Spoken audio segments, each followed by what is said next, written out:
labor market analysis research, I decided to study computer systems analyst. I came to this job because I was discovering that project management was not a specific title that you could earn. It wasn't really on the website, and I couldn't find any more job details about it on a different website. But it is very similar to computer systems analyst because you have to be an analyst in order to be a project manager through IT companies, which is something I am interested in. I also found that if you would like to be a computer systems analyst, there is a 9% increased job outlook, which is higher than the United States increased job outlook, which is only 7%. Um, I also found that they make an average of $88,000 a year, which was between $75,000 and $99,000 a year, which were the lowest and the highest that people got paid for being a computer systems analyst. I also found that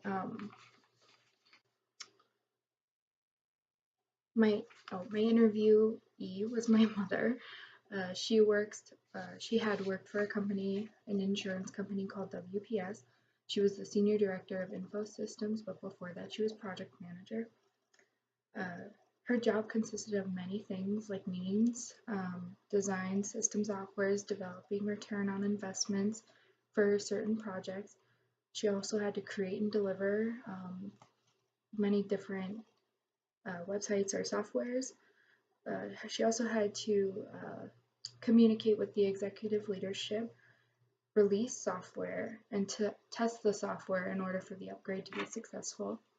She said she spent about most of her time in meetings, which was 50%, and then 40% were with team members or discussion, and then she only worked by herself for 10% of the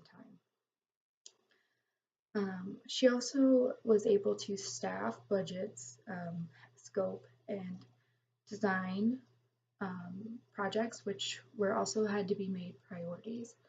So if the company couldn't afford to do one project over another, which project was more important to get done at that time.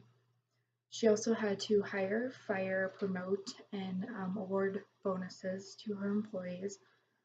She had expenses software, and she had to license the software that she was creating with her team. Scope is what would be the best features and functions that they could afford for the software programs they were creating. She also had to solve issues that were related to the web issues or the web service.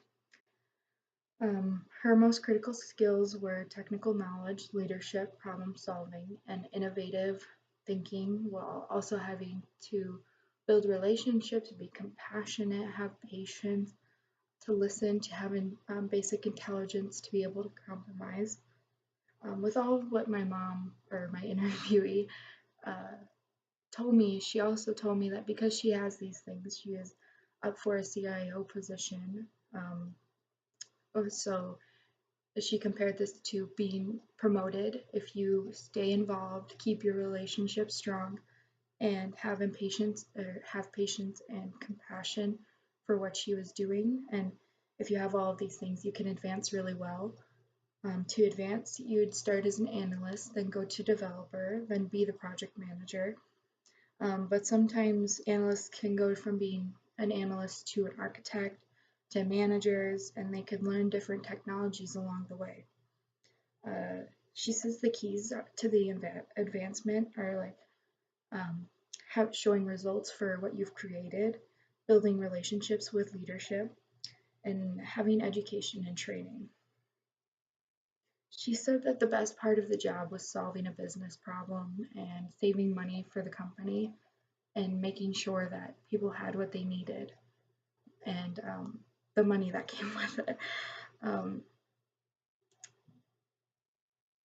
she said the hardest part of having this job was that technology created a 24/7 job. So if you had a system breakdown at 1 in the morning, you were there at 1:30 at least. And she said that was the hardest part. She said something that's changing the jobs in the future would be artificial intelligence impacting the need for some of the roles, and also how insurance where she specifically worked, is heavily regulated.